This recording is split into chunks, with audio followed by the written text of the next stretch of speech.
Peace. Welcome back to the Faedaway podcast, episode number 29. I'm your boy Faedaway. I got my boy Zaid here virtually with me.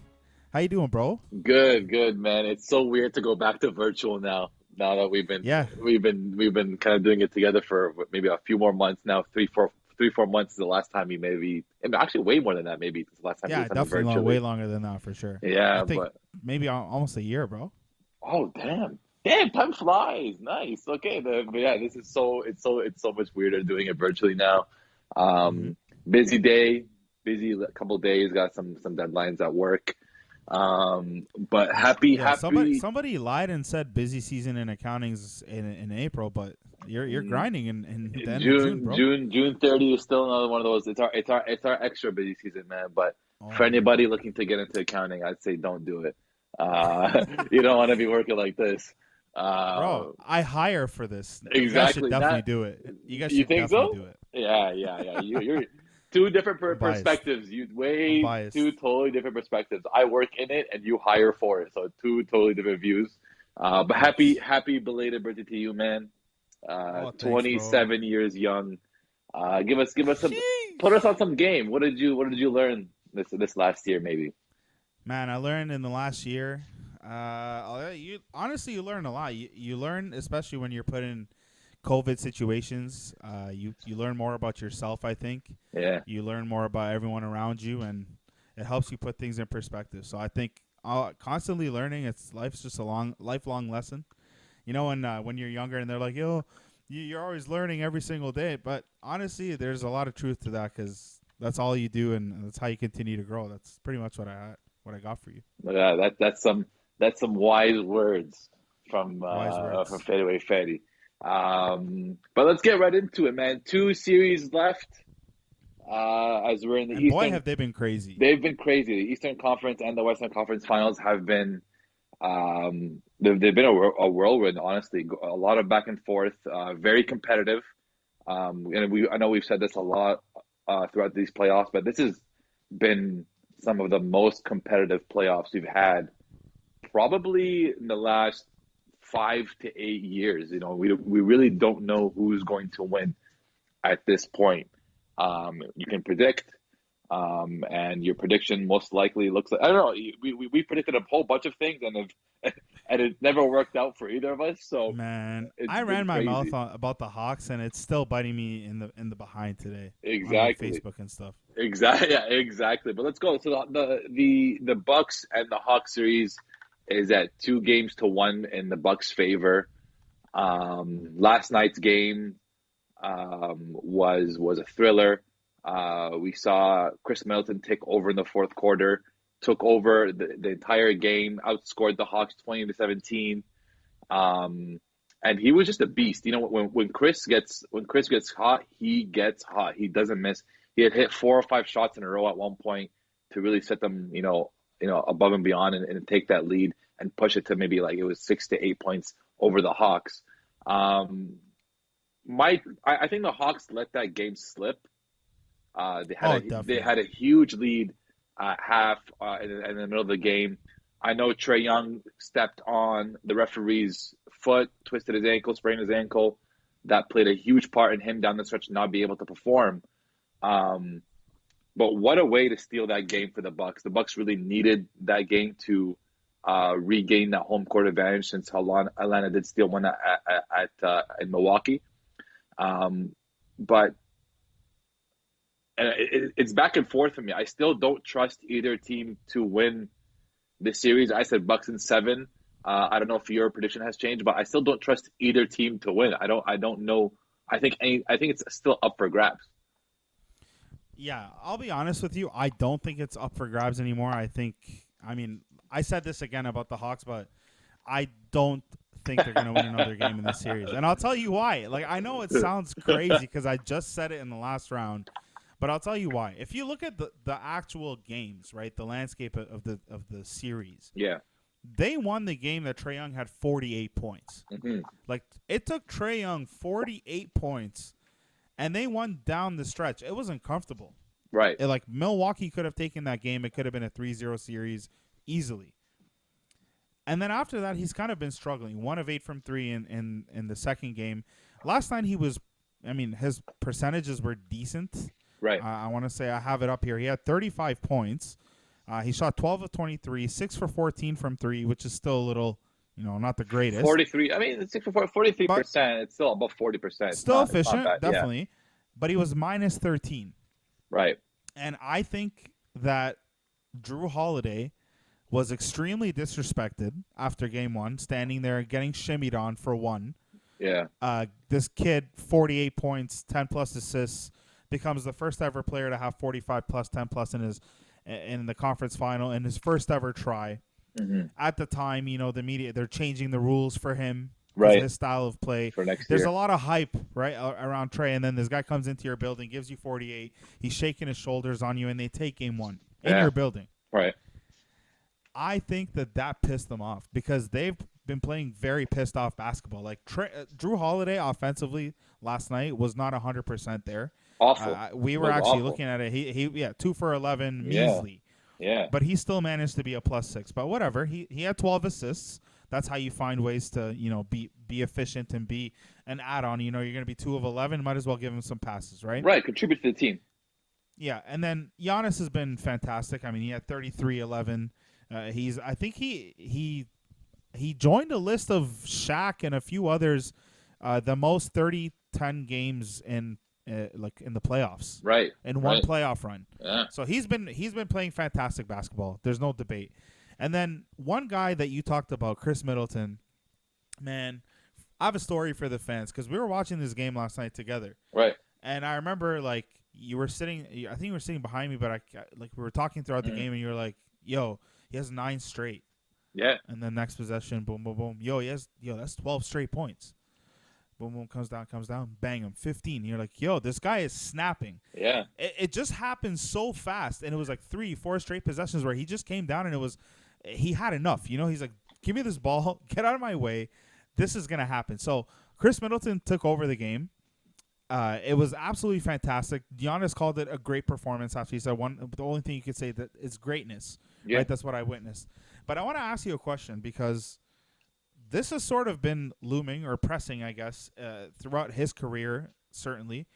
The fact that Giannis might not be able to be the first option, but I want to ask you, is Khris Middleton the Batman in this situation, in this tandem? Because Giannis is the stats guy. But when you need a bucket, who do you go to? Honestly, and I love the fact that you brought up that Giannis joined Shaq, and Shaq in particular, because that's who I was thinking about before we started. I was thinking about Shaq in particular. Giannis, I'm not comparing the duos by any means, but the roles are kind of the same. Shaq and Kobe. Kobe can make his own shot, can shoot the ball from the perimeter better, can get his own shot. Shaq, dominance in the paint, rebounding. When you give the ball into the paint, Shaq is going to go post you up and then dunk on you. That's kind of similar to how Giannis and Khris play the game, and how they have the similar responsibilities. Khris, you need a bucket. He can shoot from anywhere on the floor. He showed that yesterday. He can get real streaky, real red hot. He can shoot from whenever, mid range, 3-point line, and he can go to the free throw line and knock down free throws. Giannis is all about dominance, his size, his speed, his length. He dominates the paint. So I know people are saying, maybe Khris should be the number 1 option. And Khris technically is better offensively. He has more tools. He has more weapons that he can use to score on you. But I'm not going to give him that Batman, that lead role, just because Giannis is dominant game in and game out. You don't win 2 MVPs being a sidekick. And in the playoffs, you don't win 2 MVPs being a sidekick. And in the playoffs, you can. Yeah, I know. You can. Situation. It's such a unique situation because he can't make free throws and he can't make a shot down the stretch. Exactly. So it's like, how are you the number 1 option? Exactly. It's so unique, and that just speaks to how dominant he can be just physically. That's his game. His game is just physical dominance, getting to the basket and being able to, reach over you, being able to dunk over you. Just his strength and his length is incredible, right? So I kind of like to compare it to Shaq and Kobe because, down the stretch, Shaq couldn't hit free throws. Down the stretch, Shaq create a shot for himself, really, like a 3-point shot or a mid-range shot. It was all just give me the ball, I'm going to dunk it. That was his game, right? So that's why I compare it to. And Shaq still won the Finals MVPs. Shaq was still the Batman. Shaq was still the main guy, right? So it's kind of similar in that sense. So Khris has been great. The Bucks need this from Khris in order for them to win, in order for them to have a chance at winning the championship. But you can't win 2 MVPs being a sidekick, and that's what I'm going to default to. And Khris during the season doesn't. He does this, but not to this degree. Obviously, everything elevates in the playoffs, but Giannis dominates game in and game out. And when you're leading your team, dominating other teams game in and game out, it's hard to say you're the Robin or that you're not the number one guy. But so I do like that Coach Bud went to Khris at the end of the game. I think that was. I'm not sure if that was an adjustment or it was just feeding the hot hand. Feeding the hot hand, exactly. But I do like that they went to Khris in that instance because that's what they need to do. Giannis is not going to, win them a game in that same fashion. Yeah, absolutely. And I want to read you an interesting Khris Middleton stat. Yeah. So his stat line was 38, 11, 7 assists, 6 3-pointers made, 15 to 26. Very good night. Mm-hmm. This is the second time ever a Bucks player had a 30-10, 5 and 5-3 playoff game. Very specific. It has to be. But the first time was also Khris Middleton. So that's an interesting feat. Nice. Okay. He's done this before. And that's kind of my thing with Middleton is I don't think that Khris Middleton is a Batman, but I also don't think that Giannis is a Batman. I just don't think Khris Middleton is Giannis's Batman because Khris Middleton is as streaky as they come, in my opinion. Yeah.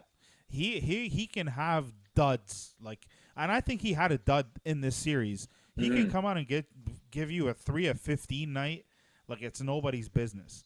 And unfortunately, Giannis can't afford to do that. Giannis is giving you 30 every night, usually a very efficient 30. One beef I want to pick with him is he's averaging 29 points this series. Yeah. He's shooting I want to say 63% from twos, okay? 63% from twos. He's still taking the threes. 18% from three. He's still taking the threes. 18.5% from three. He's shooting 4 threes a game. Why are you shooting 4 threes a game? Yeah. And one game he took 8 of them. It's you need to stop. That's the only thing I think he needs to get more disciplined in that regard. Yeah. But man, I honestly, when they're clicking like they are last game, I don't know who can beat them in the NBA that's left. Phoenix is a really good team defensively. I don't know what's going to happen. It's going to be very interesting to say the least. Yeah. But I want to switch it over to the Atlanta side because I had a bit of an argument today on a Facebook group about Trae Young. Okay, so I've been pegged a Trae Young hater. I don't know why. Really? I don't know why at all. But you know why they think so? Is because somebody made a post after Luka Doncic got out and said Trae Young advanced, therefore he's better than Luka Doncic. We had a whole debate, and I'm obviously a Luka stan. Right. So when it's a debate of Luka versus Trae, you're there, and I'm standing for Luka, you're obviously going to get pegged as the hater for Trae. I was never a hater. Right. I think Trae's fantastic. I think I've been very vocal about that, but I don't think he's better than Luka Doncic. So if that's going to make me a hater, fine. So be it. Yeah. I don't think I'm a hater. But I had an argument today because I do see room for improvement. And that doesn't mean that he's playing poorly. These guys, Atlanta, is playing out of their minds. They're having a fairy tale run right now. This is further than anyone could ever have expected. Nobody in Atlanta, if they were to lose the series 4-1, not a single soul would leave upset. Everyone is happy. Everyone's ecstatic. People are getting paid. Tickets are selling. It's a great time to be a part of the Hawks organization. But I think what holds Trae back, and because he never made All-NBA, Luka's first team All-NBA, but what holds Trae back, yeah, it is what it is. What holds Trae back, and I think what's going to help him get to that All-NBA level is a couple things, but mainly his efficiency, man. His efficiency is a problem. So Trae Young is known as the shooter, right? Right. That's what we know. We know him. He has a really good floater game, but he's the shooter. On his career as an NBA player, he's shot 34% from three. Right. His rookie year, he shot 32, whatever, rookie. Next year, shot 36. Really good jump. This year, he shot 34.3 on the regular season. That has dipped in the playoffs to a 32.6% off of 9 attempts. So he's taking almost 10 threes a game, Yeah. converting at 32.5%. I think that is a problem. He needs to definitely become more efficient, take smarter shots, or in lieu of those crazy shots that cause you to go 3 for 9, maybe dish it out a little bit. Because last night he had the 4 assists to the 3 turnover. Like, you got to get your teammates better. His assist numbers are great. I don't think that's a problem. But for me, man, his efficiency has got to get better. If you're holding the ball as much as he is, and you have options on that team, they have like 6 or 7 guys that average in double-figure points. Like, do you see where I'm coming from here? Is this a thing, or am I overreacting? Am I a hater? No. I don't. I wouldn't say you're a hater, but I think you're absolutely right with the efficiency standpoint. He never has really shot efficiently from the field, from 3. Or even he's had some games in the playoffs where he hasn't shot efficiently from the field, and you look at it, and he's still winning games. And you scratch your head, like, how the hell is he still winning games, even though he's shooting so poorly from the field? And so one of the biggest thing is him improving his efficiency. I love that we've dubbed him a 3-point shooter, but he doesn't shoot that well from 3-point lines. If you're a 40% plus 3-point shooter, that means you're you're the upper echelon in the NBA. He shoots below that. So I think a lot of us get mesmerized by the distance and the range that he's got, but he definitely has to shoot it at a way better clip than he does right now. The kicker here, and why they're still winning games even though when he shoots poorly, when he gets 7+ assists, they don't lose a game. And you can go back to every single game in the playoffs. He's only had one game where he had 7 assists and they lost. Anything above 7, he's won every single game despite shooting poorly. So that's where he's got to be able to adjust his IQ as well. If the shot's not falling, make sure you're getting your teammates involved. Last night he had 4 assists, like you said. The night before he had 3 assists, and he lost both of those games. So that's where the caveat comes in. If you listen, take the shots. You're a lethal shooter. You know, you can hit and you can get hot, and we know that, and we've seen that. But you got to have the IQ and the awareness to know, you know, if the shot's not falling, I got to get Collins involved. I got to get Gallinari involved. I got to get my guys involved because these guys can score as well. So that is where, you know, the 3-point shooting needs to definitely get better, but also the IQ and the awareness to lead a team. You're the point guard of that team. You're the one running the offense. You got to be able to recognize these things and lead your team to a win. Another interesting thing I saw here, and I'm on StatsMuse. I love this website. StatsMuse jokes. They have a lot of cool things on here, but you know, a big trade, like one of the bigger trades I'd say in this season for Atlanta was getting rid of Rondo and bringing in Lou Williams, right? And we talked about, and rightfully so, playoff Rondo, the name. He earned it. He showed every year. He just won a chip last year, playing a very key role on the team. So he's definitely earned that role. But this year it's been a bit of a twist. Like, he's not been really that hot. I think he's actually been benched now for the Clippers. But this interesting stat, Lou Williams this playoffs is a +11. Rajon Rondo's a -27. Wow. So huge move for the Hawks to bring in Lou Will, and I think they built a great team around him. So that that should be it should be an interesting series for sure. I don't think that Atlanta's got much left in the tank, but last time I said that they came back and won. Exactly. But the thing is with that injury too, I heard something that he's doubtful, might tough. not play. Yeah. He got a bone bruise. Like, come on, it's gonna be rough. It's a frustrating injury to have, and it's frustrating timing. Frustrating way for it to happen. You know, you sprain your ankle on the ref. Like, come on, right? Like, it just sucks. And the guy was out of bounds too. Like, it wasn't like he was in his way. He was out of bounds. I don't blame the ref at all. I think the ref was just in his position. He was out of bounds. Trae stepped out of bounds, if anything, to get to his foot. So you can't really blame the ref. He's in that position all the time. It's one of those things. That ref, I would not want to be him. Yeah, facts. Especially they were playing at home, so he probably heard it from the crowd when that happened, right? Tough. But let's move to the West, because there's a very interesting series that let's go might close out tonight. Let's go. I hope so. Might close out tonight. So the Phoenix Suns, bro, the last couple games have been insane. So I think let's just break it down game by game, because the one game that they had was so the last 33 minutes of that game, or sorry, the last 90 seconds of that game was Took 33 30 minutes in real time. Yeah. Yeah. That is Crazy. insanity. Yeah. That is insanity. So we had 5 reviews in the last 2 minutes, equal to the amount of field goals that happened. Scott Foster did everything in his power, to try to give that game away. They ended up winning on a miracle, if you want to say. The alley-oop from Jay Crowder to DeAndre Ayton. I wouldn't say it's a miracle. That was a beautiful play, beautiful pass. Ayton has the best hands in the league for a big man. What a loophole! What a loophole! Amazing play. I wouldn't say that's a miracle. That was a beautiful play, drawn up by Monty, and it was executed perfectly. Mickey, go ahead. Yeah. No, I was saying what a loophole. They found the rule. So there's a rule in the NBA that there's actually no goaltending on an inbound. So you can throw it anywhere near the rim and you're fine. Yeah, exactly. Because any other day, that's a offensive interference. So that's a crazy awareness.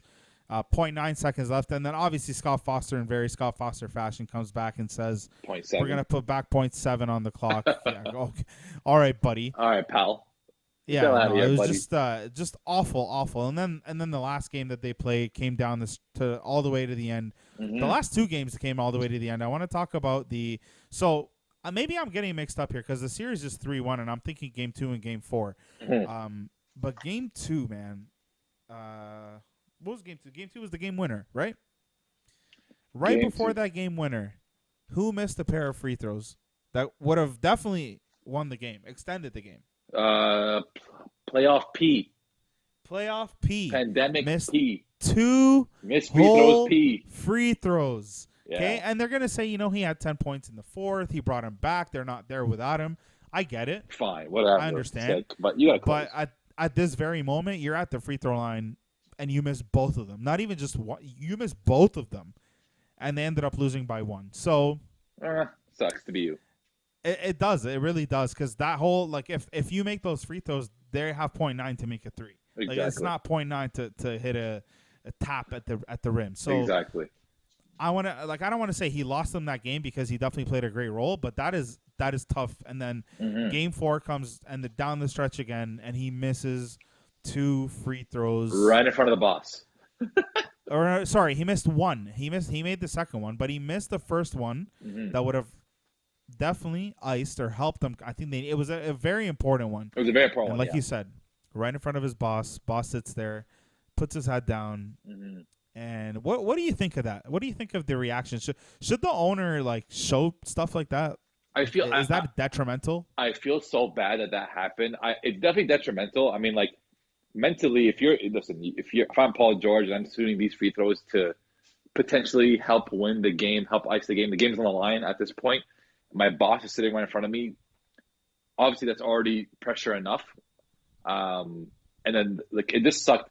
I think emotions took over in that moment. I understand why Steve Ballmer hung his head. It sucked. He knew that was a big free throw. I don't think he meant it any ill way to Paul George. It just sucked in that moment that he missed that free throw. But that's 2 games. That's 2 games in the series where the Clippers could have had it, and Paul George couldn't deliver. And as good as he's been this playoffs, you do get docked points for not being able to deliver down the stretch. It's a very important. It's something very important to have as a player, as a star player, as a superstar player for your team. As great as he's been, he just hasn't been able to close out those games. And this series would be wildly different with Kawhi Leonard, because we've seen the Clippers be able to claw back and keep the games close. So I think they're overachieving at this point, and how they're playing and how close they've been able to stay with the Suns. So it just sucks. And you know what? As Paul does deserve some flowers. I think he's improved a lot, and I think he's shut up a lot of people from last year. But at the same time, if you can't close, then why are you doing all this? Why are you even here at that point? You know what I mean? So the man averages in this playoff run 26.5, 9.5 rebounds, 5.5 assists. There's no doubt he's killing it. 34% from the 3, could be better. Could be better. But what do you say to people that are saying, is it time to stop the PG slander?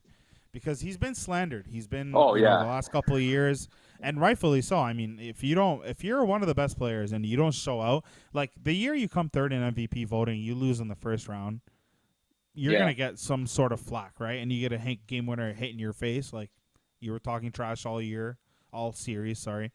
And then last year he averaged 20 points a game in the playoff run. Like, you can't do that. You're Paul George.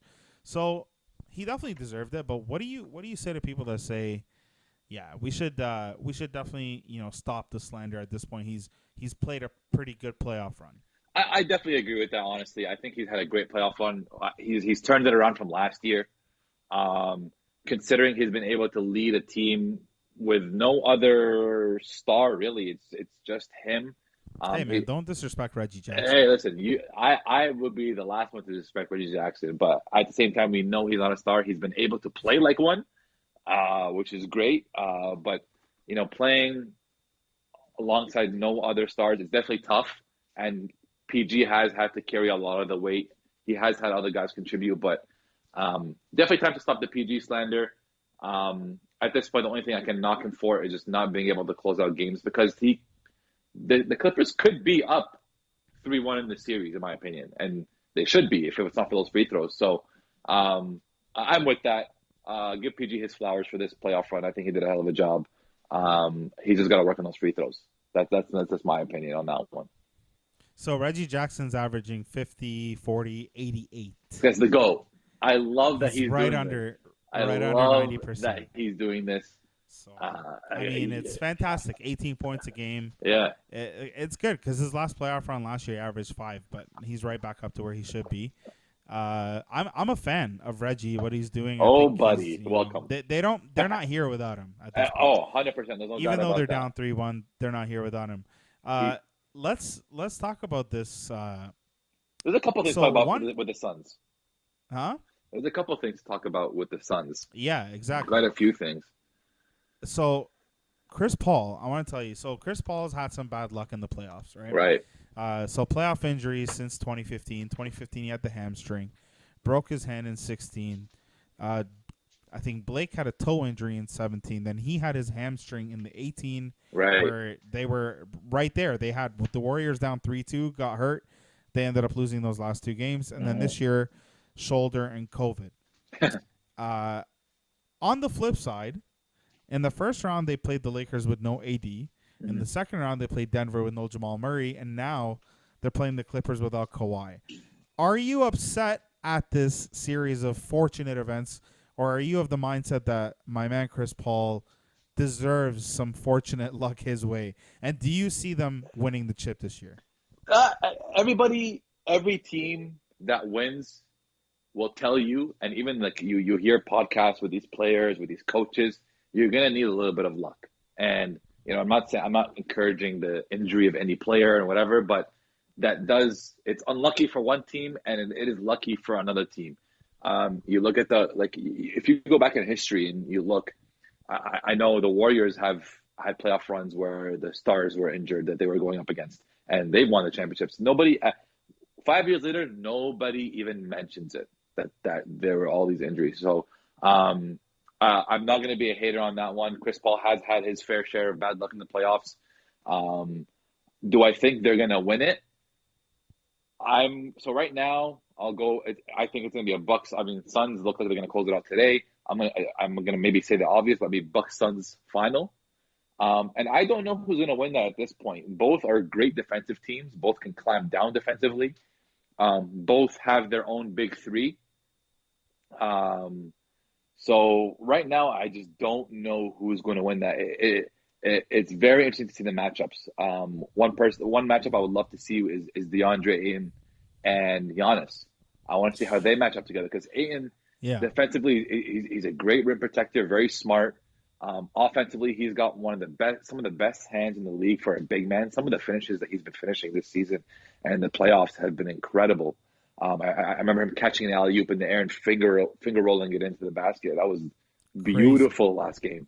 Just the awareness and the way he runs the pick and roll, and he has a little bit of a mid-range jump shot. Like he's improved significantly since his rookie season and even since the regular season. It's crazy to watch. So I'm very interested to see how it's going to work out. I am a little bit worried about D Book because I mean you can speak to this as well because he's been getting shut down by Pat Bev. And it's kind of concerning. As and much, annoying. It's annoying as much as we hate it, and as much as we don't like Pat Bev, and everybody knows that he's been doing his job on D Book, and so I going to the next round, I'm like, Drew Holiday is a great defender, maybe not as annoying and as pesky as Pat Bev, but Drew's a very good defender, and is he going to give? Do you think he's going to give D Book those same troubles? Drew Holiday? Yeah. I don't know about that. So Drew Holiday is definitely a good defender, but Patrick Beverley, I like as much as you said, like we hate this guy, bro. Like I actually hate him. Like when I watch him play, there's nothing that I enjoy about his game. I think he's a dirty player. I think he has masqueraded hustle with literally fouling and mauling players like he commits so many fouls that don't get called now because he's just been dubbed the annoying defender. Yeah. Like, it's absurd. Yeah. I don't like him. But when you really look at what he's doing, not only is Book struggling offensively, well, he did break his nose, so that helps. That helps, too. As in Patrick Beverley broke D-Book's nose. Right. D-Book broke his own nose, yes. Mm-hmm. D-Book fouled out last game. Yeah. He's frustrated. He's giving away stupid fouls because what happens is Patrick Beverley turns him over at half. And what does he do? He turns around and he commits the foul. Mm-hmm. And guys, like, you need to understand that this is the playoffs. Like, you can't keep dishing your fouls like that. D-Book fouls out with 4 minutes left in a playoff game. That can't happen. Yeah. Like, you're not going to give us 8 for 22 and foul out. No, and you don't even play defense. Not only that, Pat Bev has also been able to get under his skin. So he's also giving up technical fouls, 2 free throws and possessions, or free throws and possessions. In critical times, like those technical fouls, they swing momentum. Like there's an importance to that. So it's been concerning on D Book's part that he hasn't been able to stay composed. He hasn't been able to play smart. He hasn't been able to play within himself. So Pat Bev is very clear. Him and Paul George hate each other. I love that though. I love that. That's great. That's just great for entertainment. I like that neither of them back down. I like D Book's attitude in that scenario and in that sense. I just think when it comes to Pat Bev, just ignore the dude. Pat Bev is doing that literally to get you a technical foul. He's doing that literally to get you fouled out of the game. Just leave him. Let him do whatever stupid, taunts, stupid trash talk he wants to do. He's going to look stupid if he don't react. When D Book does react, that's when D Book looks stupid because he always gets, booked by the refs. And he's the one that gets in trouble. Exactly. No pun intended. I don't want to say it, but I had no other word. But he's the one who gets the consequences in the end. So if I'm D Book, kind of like recenter yourself a little bit. I know the mask sucks, but play within yourself. Don't let your emotions take over, especially when Pat Bev is trying to egg you on. Yeah. So I wanna take a look at the last 3 games for D Book. So first things first, we didn't even discuss that game 2. Cameron Payne, 29 points, 9 assists, 12 of 24 from the field, 50%. Career game, won them that game. I love that. They ended up winning by 1, and they don't win without his 29. Yeah. Shout out to Campaign because when he got hurt in game 3, they ended up losing that game. They missed game him. 4. They missed him, which is crazy. I think game 3. Yeah, he got hurt in game 3. Yeah. So let's take a look. So game 2, because game 1, Book killed it. He had 40. Yeah, he right. And everyone knows he's the next Kobe Bryant. We came on here and said he's the next Kobe Bryant. Yeah. We look like idiots because the next 3 games, the other game, game 2, 41 minutes, 5 for 16. So he only took 16 shots, made 5 of them. That's not a good percentage at all. Yeah. For 20 points. And then in game 4, game 3. Yeah, game 3. He had 15 points, minus 15, shot 5 for 21. Damn. 5 for 21. And then game 4, 8 for 22, 25 points. Still managed a +5. They're winning those games, but they have a great team. They play very good team defense. They have a great big man. DeAndre Ayton gave them 22 rebounds. Last game, he had 9 offensive. Incredible. And that's 9 extra possessions. He's been incredible all series. One little shout out I want to just squeeze in there. Zubac has also been great on the other end. He's been fantastic. I really like the way he's been playing. Not much expected from him, especially in the matchup against Ayton. But they've both been great, and it's both. I think it's a good thing for centers, and it's a good thing for big men. To show that they can still have an impact on winning games and winning playoff games. So Zubac in game 2 had a double-double, 14 and 11, 4 offensive rebounds. Mm-hmm. And then he had 15 and 16 with 6 offensive rebounds. Wow. And then he had 13 and 14 with 7 offensive rebounds. So he's been giving them double-doubles every single game. He's been getting them 6 to 8 extra possessions per game. He's been playing fantastic. The unfortunate part is the guy he's playing against is playing better than him. Exactly. Yeah. Because even on a night where he had 7 offensive rebounds, DeAndre had 9. The night this guy had 14 total, DeAndre had 22. Yeah. Right? So no matter what you do, you're not going to win this battle. He's just a better player, in my opinion, and that's just where it's at right now. But D-Book looks figured out by Patrick Beverley, and as much as I hate him with a burning passion, he's doing his job. He's making his money, and he's getting under the dude's skin, man. It's so clear. It's so clear. Yeah, and it's going to be very important. I at the end of the last game, CP3 was getting interviewed, and they mentioned the 3-1 lead, and he didn't want to talk about it. He's like, "No, I'm not talking about this stuff. Let's just get the job done, and let's go to the next round." I don't have a good history. Exactly. So a good experience. I do want to talk about CP in a bit. Despite them winning, a lot of times when they're struggling, I find that it's obviously D-Book has had his struggles offensively. But it's also CP being so ball dominant and kind of almost like tunnel vision, which I've never really seen from CP before. I see him, just worrying about his own shot, worrying about getting his own shot, worrying about getting to the lane and driving and taking a contested mid-range jumper or a contested layup. CP is usually really good at getting his team involved, and I think that's what they're going to need in order to win the game today, especially if D-Book is struggling. If I'm the Suns, I'm like, yo, let's get D-Book in. Let's get him in rhythm early. Let's feed him the ball early. Let's get him some shots early. And in the last few games, I've noticed D-Book hasn't taken a shot until, 5 shots have been taken already by the Suns. So if I'm CP, listen, 3-1 lead, close it out, get your guys involved, then get yours, get Ayton involved in the pick and roll. I can guarantee you the first play of the game is going to be an Ayton CP pick and roll, dish or alley-oop dunk.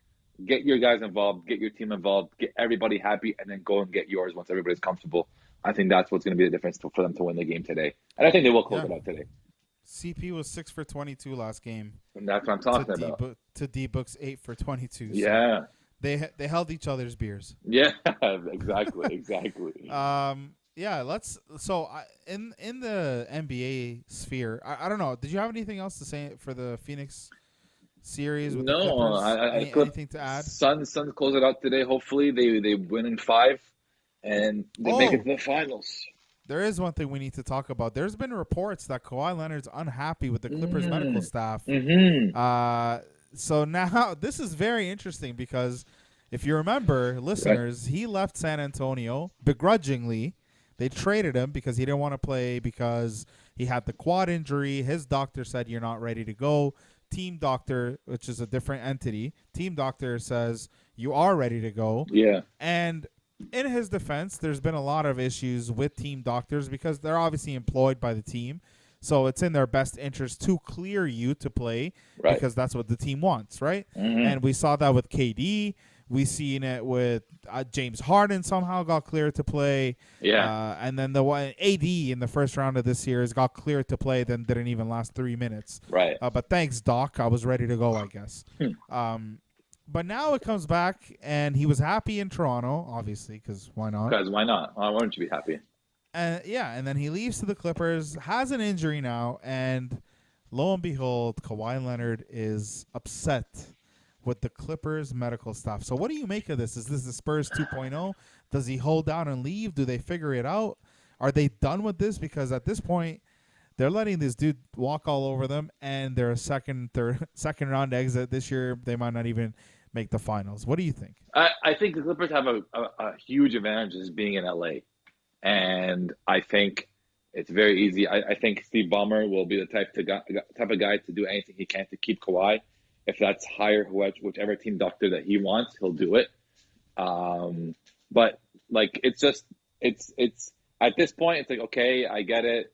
The Spurs maybe didn't do the right thing, but now it's like, okay, everywhere you go, you're gonna have a team doctor issue or a team an issue with the team. Like you had it all in Toronto, bro. So I cannot feel bad for Kawhi anymore, or I never really did. But you had it all in Toronto. You had the team doctor. I think someone may have mentioned in our fantasy group that Kawhi tried to poach the team doctor from Toronto. I'm not sure if that's I'm not sure how true that is, but I can definitely see that because he had no problems in Toronto. Are you kidding? We offered him the world. Well, literally, not that they're not, of course, but we had a better team around him. Exactly. And look, at the end of the day, we also got lucky that he was healthy throughout that run. Very true. It's he still no load managed. It's not like the Clippers have been forcing him to play. No, they still load managed. They allowed him to rest and do whatever the hell he wants to do. But we were just fortunate that he never got hurt because who knows what would happen. I'm gonna disagree with you a little bit because we saw him hobbling in the Milwaukee series. We saw him, his legs were I don't know what the issue was, but we saw him, injured in that Milwaukee series, and somehow he kept going, right? So, what's the difference here? At this point, obviously the injury he has now might be, he's older. The injury he has now might be maybe a lot more serious than the one he had in that Milwaukee series and in the finals with Toronto, but